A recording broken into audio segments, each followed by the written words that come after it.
SF I'm starting the stream now. Because I know it's going to take a couple of seconds.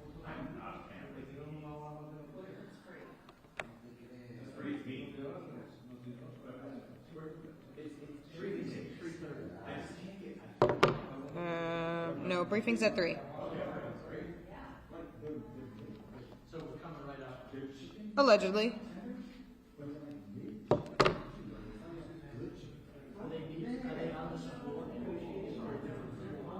Throughout.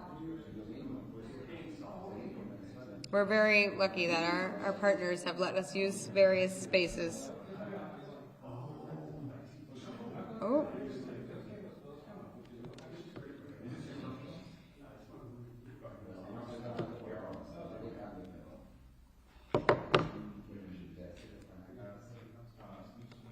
Okay, no one else should have anything on there.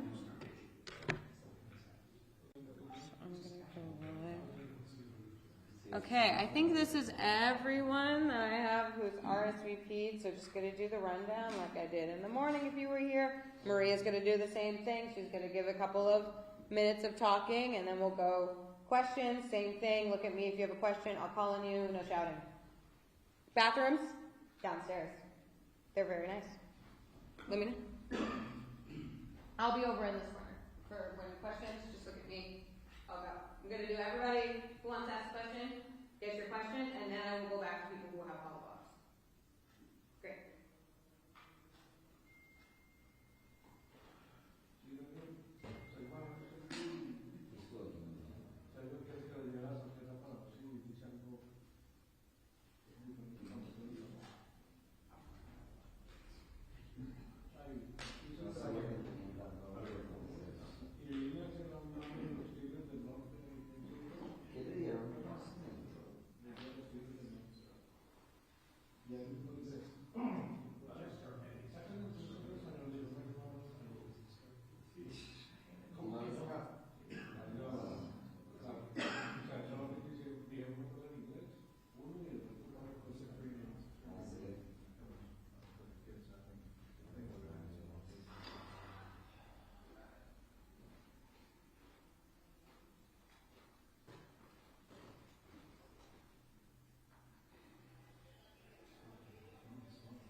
Just so I have everyone, we have Kristen from KTVU. Yes. Great. Andres is telling us time to see. Luz, 87. Mackenzie. Mackenzie, all right. Are you asking questions? Cool. I just had to think, so I didn't know. Yeah. So Maria knows to look at. Brad is K-Pigs. Brent. Yes. Yeah. Great. Dan Cron, Taylor, Chris, we've John, Voice of SF, Katie, KTVD, Perfect, Joe from the Standard. Marina is Mission Local, and then we have Eric from Blue. Not in this room. Okay. Cool.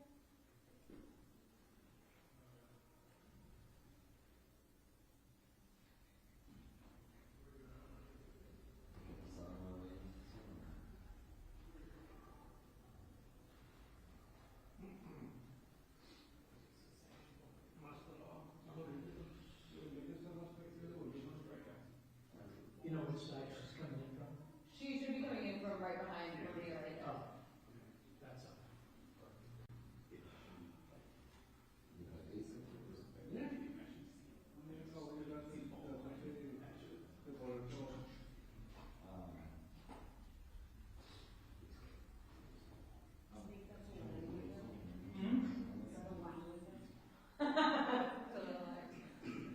And then start the conference. No, I don't like to go on. But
Okay, a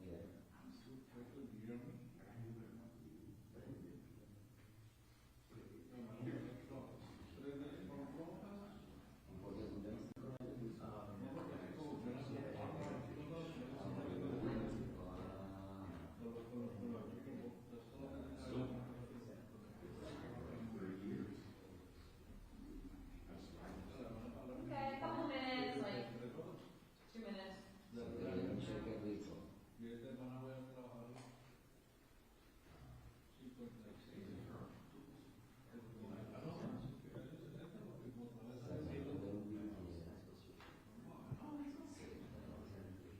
2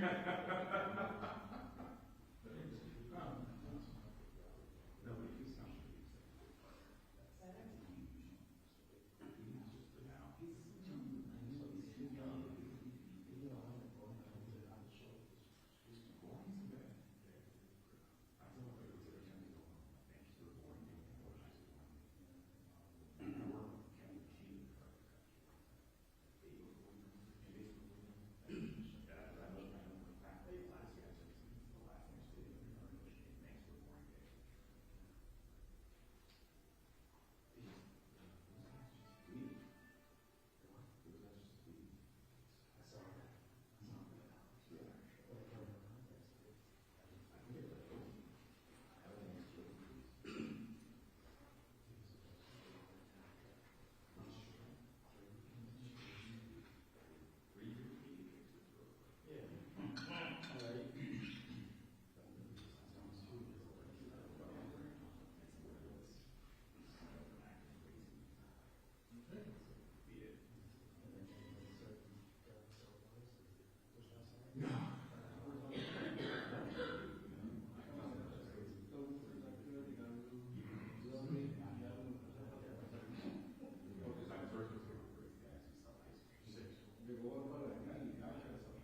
June 6th. And I But I think can it's see. after.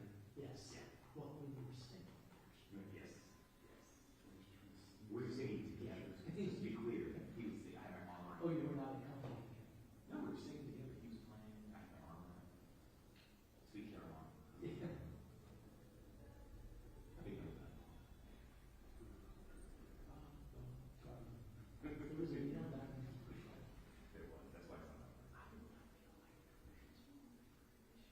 I watched some, I just There were a couple. different days. There were a couple of good ones. I don't know. There were a couple that really touched me. The neighbor one. But I don't know what school, so it's not very commercial, right? Remember all the spot you don't know what this is. Yeah, exactly. But our spot was good for people.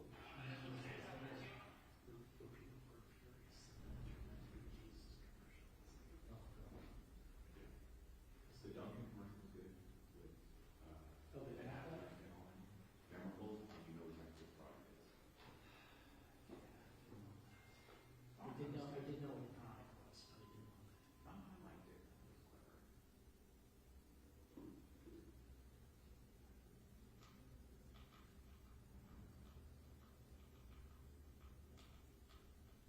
Our chief photographer talking about the square. That one I proposed.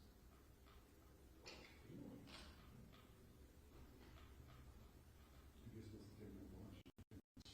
Pass. What? Right. Who's it like? You chief photographer these days. Right. Used to be one of our it's good guy. It's very good.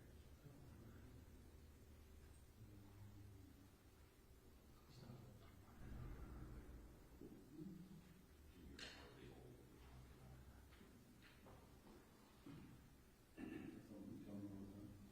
I have not seen Breaker. I have not seen Breaker. I used to see it when I was sick. No, we're mostly at Chris now. North Bay. Yeah, because it gets,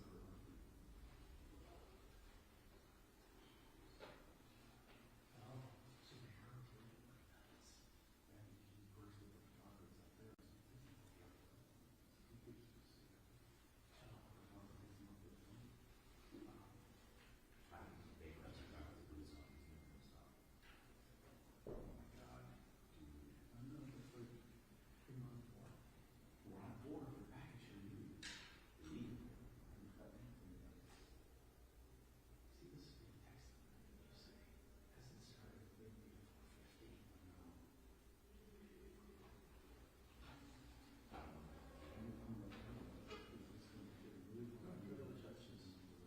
Federal judges struck down the mass murder.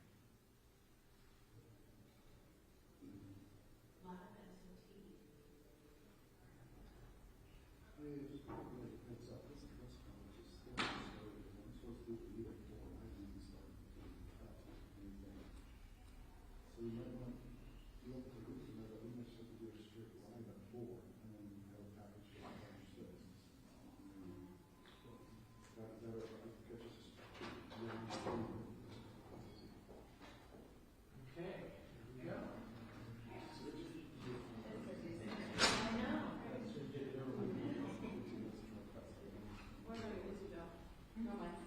Okay, here we go. Okay.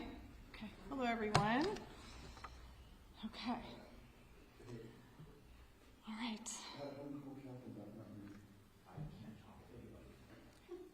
Hi. Okay. Hello, everyone. Thank you for being here. My name is Laura Dudnick. I'm a spokesperson for the San Francisco Unified School District. This briefing is to provide an update on the status of the operations for San Francisco Public Schools, as well as an update on our labor negotiations. Our San Francisco Unified School District bargaining team, comprised of veteran and expert professionals, as well as our superintendent, are about to sit back down with our labor partners right now to work together toward an agreement. We very much look forward to sitting down at the table with them and hearing their counter proposal and working together to come to solutions. And so now I'm going to share some updates on our school district operations for tomorrow. We have let families and students and staff know that all schools will be closed to students tomorrow, February 10th. We're continuing to provide independent study as well as resources for students and families during this time. We're sharing this news this afternoon in order to give our families and students time to plan, and we will continue to work closely with our city partners as well as our community partners to provide resources for our students and families. We have delivered over 2,600 paper copies of our instructional packets to our students, and they are also available on our website, and we've been sending them out to our families and students since last week. As I said, we'll continue to work closely with our city and community partners for resources such as food and childcare.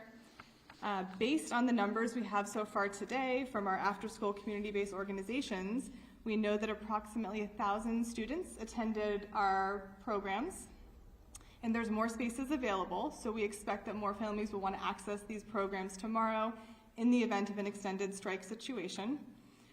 Our partners at DCYF have provided over 750 breakfast meals at 14 sites and over 1,600 lunches across 30 sites today. And we expect that they will continue to provide these meals to our students tomorrow. We are so grateful to our partners for their continued support during this time. We know that every day that students are not in school, it's a day of missed learning and missed connections with their peers and teachers. We want this strike to end.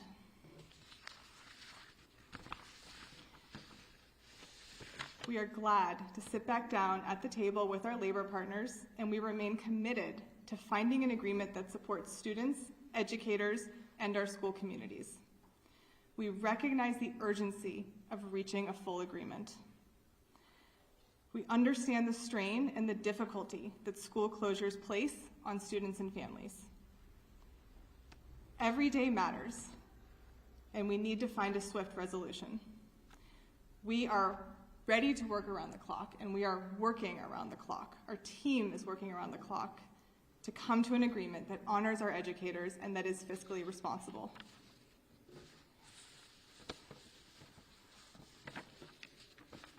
SFUSD is still under state oversight, and we still have a structural deficit. We are grappling with these realities, and we are still working very hard to find an agreement that honors our educators, that we can afford and is within our means. We have most recently proposed a package that is equivalent to a 6% salary increase over 2 years, as well as a health benefits allowance of $24,000 a year. And this puts money directly into the pockets of our educators. Our proposal is aligned with the recommendations in the neutral third-party fact-finding report that was released last week. We really want to work together to find creative, responsible solutions that we can afford and that will avoid further cuts to schools. We want to put forward an agreement that increases salaries but does not cut critical resources for students. Protecting classrooms, protecting student services, and special education supports are at the center and the heart of our work. San Francisco's educators deserve to be paid fairly and competitively. We believe we can come together, and we believe we can reach an agreement that is fair, responsible, and sustainable. So now we'll take a few questions. Joe? Reportedly, district officials said they were waiting for negotiators from the union's team to evaluate the proposals, and it apparently took a while. But at the same time, at the Civic Center rally, some of the union folks said on loudspeakers, we were waiting for the district people to just show up. When did the district people show up? Did they show up? What is this timeline? How does this make sense? Sure. The district bargaining team has been here since this morning. We understand that the union was planning to caucus around noon and that they would let the bargaining team know when there was a counter proposal ready to go over.